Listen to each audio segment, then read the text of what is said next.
আসসালামু আলাইকুম ওয়া রাহমাতুল্লাহি ওয়া বারাকাতুহু।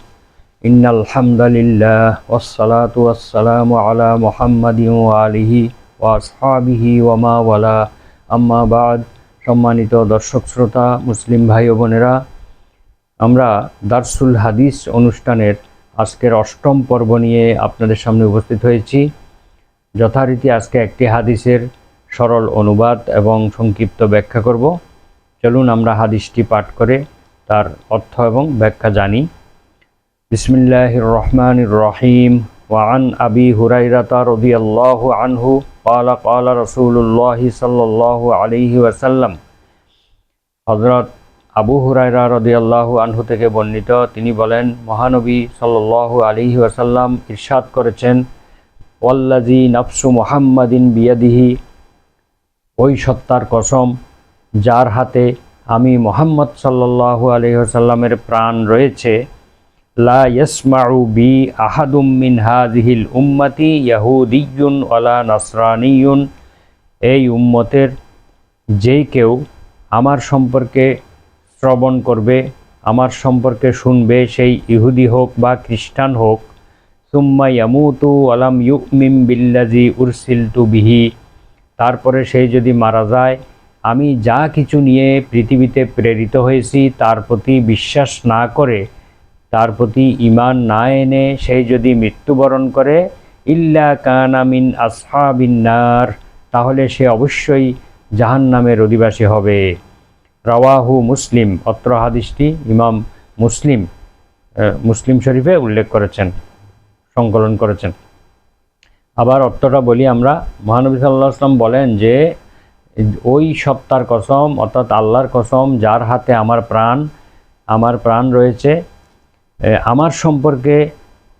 আমার সম্পর্কে কেউ যদি শ্রবণ করে এই উম্মতের মধ্যে, অর্থাৎ সারা পৃথিবীর সব মানুষ হচ্ছে মহানবী সাল্লাল্লাহু আলাইহি ওয়াসাল্লামের উম্মত, এই সকল উম্মতের মধ্যে যেই কেউ আমার কথা শুনবে, সেই ইহুদি হোক বা খ্রিস্টান হোক, অতঃপর সে আমার আনিত বিষয়ের উপর ঈমান না এনে মৃত্যুবরণ করবে, তাহলে সে অবশ্যই জাহান্নামের অধিবাসী হবে। অর্থাৎ পৃথিবীর সকল মানুষকে মহানবী সাল্লাল্লাহু আলাইহি ওয়াসাল্লামের আনিত ইসলামের উপরে, আনিত বিষয় মানে ইসলাম, কোরআন এবং মহানবী সাল্লাল্লাহু আলাইহি ওয়াসাল্লামের উপরে তাদেরকে অবশ্যই ঈমান আনতে হবে। না হলে এই যারা ঈমান আনবে না তাদের সকলকেই জাহান্নামের অধিবাসী হতে হবে। এ হচ্ছে হাদিস। এই হাদিসের এখন সংক্ষিপ্ত ব্যাখ্যা হলো এই: হুজুর সাল্লাল্লাহু আলাইহি ওয়াসাল্লাম নবুয়ত লাভের সময় থেকে কিয়ামত পর্যন্ত এই পৃথিবীতে যত লোক আসবে, যত মানুষ আসছে বা আগমন করবে, তারা সকলেই তার উম্মতের মধ্যে অন্তর্ভুক্ত হবে। মহানবী সাল্লাল্লাহু আলাইহি ওয়াসাল্লামের আবির্ভাবের পর থেকে কিয়ামত পর্যন্ত যত লোক এসেছে এবং আসবে, এই সবগুলোই তার উম্মতের অন্তর্ভুক্ত হবে। অর্থাৎ সেই সময়ে থেকে এই সময় পর্যন্ত সকল অমুসলিম, ইহুদি, খ্রিস্টান এবং অন্যান্য জাতির সকল লোকই এই উম্মতের মধ্যে শামিল হবে। আর যারা তার নবুয়তকে মেনে নিয়েছে, তার দাওয়াত গ্রহণ করেছে, তিনি যা কিছু নিয়ে দুনিয়াতে এসেছেন সেগুলোকে যারা স্বীকার করেছে, মেনে নিয়েছে এবং তদনুযায়ী আমল করেছে, তারা হচ্ছে উম্মতে মুসলিমা, অর্থাৎ মুসলিম উম্মত। আর যারা তার নবুয়তকে স্বীকার করে নাই বা স্বীকার করে না, এবং যারা তার দাওয়াতকে গ্রহণ করে নাই এবং এখনও করে না, তারা সকলে হচ্ছে উম্মতে দাওয়া, অর্থাৎ তার দাওয়াতকৃত উম্মত বা আনুগত্যহীন উম্মত। যারা মেনে নিয়েছে তারা হচ্ছে আনুগত্যশীল উম্মত, উম্মতে মুসলিমা। আর যারা মেনে নেয় নাই, এখনও মেনে নেয়নি এবং অতীতেও মেনে নেয়নি, তারা হচ্ছে উম্মতে দাওয়া বা আনুগত্যহীন উম্মত। তারা আনুগত্য করে নাই, তবুও কিন্তু তারা মহানবী সাল্লাল্লাহু আলাইহি ওয়াসাল্লামের উম্মতের অন্তর্ভুক্ত। পরকালে মুসলিম উম্মতগণই মহানবী সাল্লাল্লাহু আলাইহি ওয়াসাল্লামের সুপারিশক্রমে জান্নাত লাভ করবে। আর যারা তার দাওয়াত গ্রহণ করে নাই, অর্থাৎ যারা ইসলাম গ্রহণ করে নাই, তারা হবে চিরকাল জাহান্নামী। এই হাদিসের মূল বক্তব্য হলো এটাই। এখন একটা প্রশ্ন হলো, এই হাদিসে পৃথিবীতে তো আরও অনেক জাতি আছে, তো এখানে ইয়াহুদিয়ুন ওয়ালা নাসরানিয়ুন, অর্থাৎ ইহুদি এবং খ্রিস্টান জাতিকে বিশেষ করে এখানে বিশেষিত করার কারণ কি?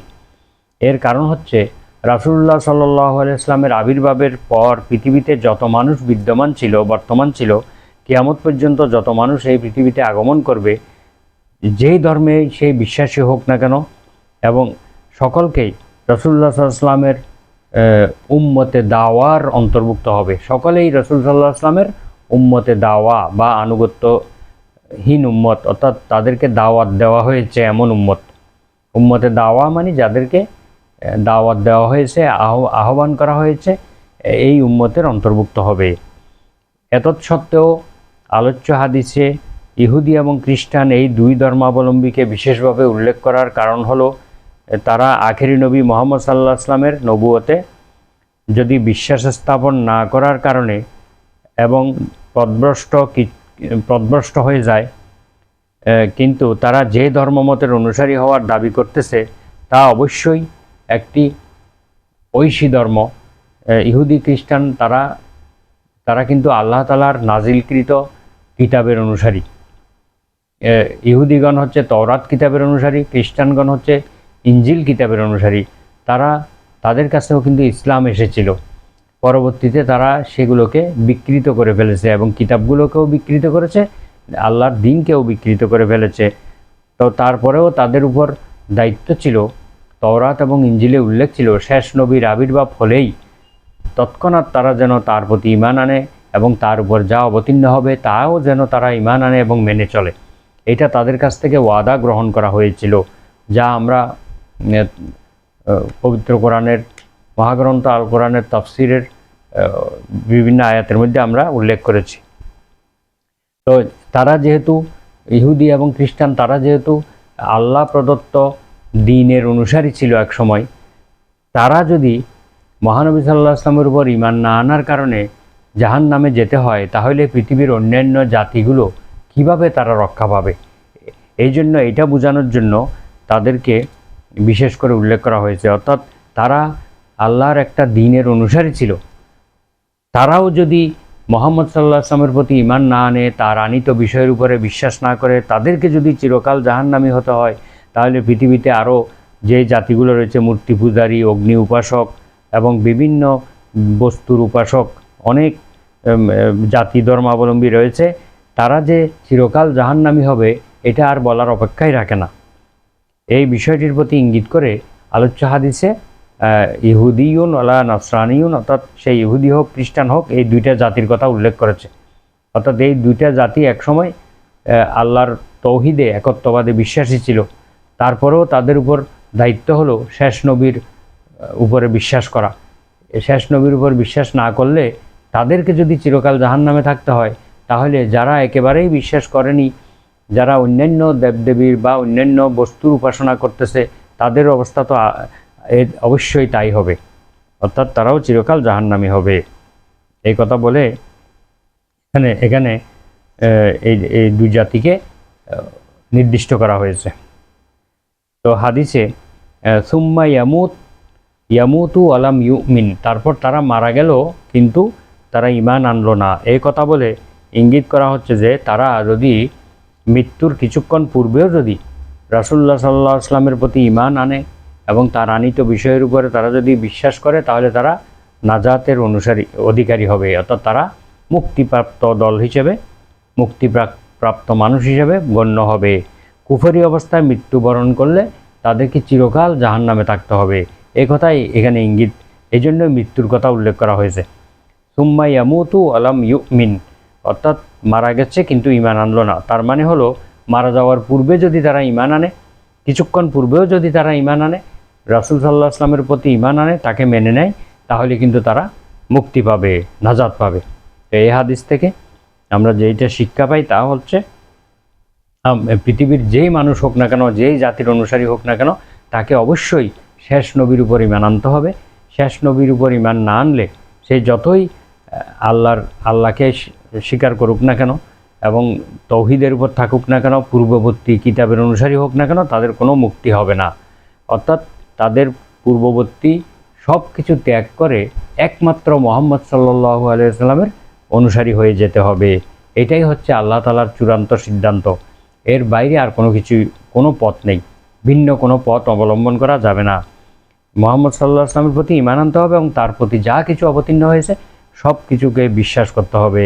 এখানে বিল্লাজি উরসিলতু বিহি, আমি যা কিছু নিয়ে এসেছি, অর্থাৎ এখানে যা কিছু বলে মহানবী সাল্লাল্লাহু আলাইহি ওয়াসাল্লামের উপরে আল্লাহর অবতীর্ণ সকল বিষয়কে অন্তর্ভুক্ত করা হয়েছে।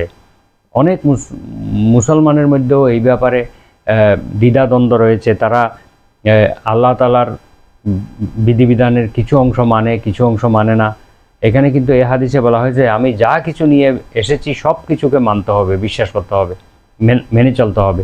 সুতরাং কোনো মোমেন দাবি করার পরেও যদি সেই মহানবী সাল্লাল্লাহু আলাইহি ওয়াসাল্লামের আনিত সকল বিষয়কে মেনে না নেয়, কিছুকে মানে না, তাদের পরিণতিও তাই হবে, তাদের পরিণতিও অত্যন্ত খারাপ হবে। তাই সব কিছুকেই মানতে হবে।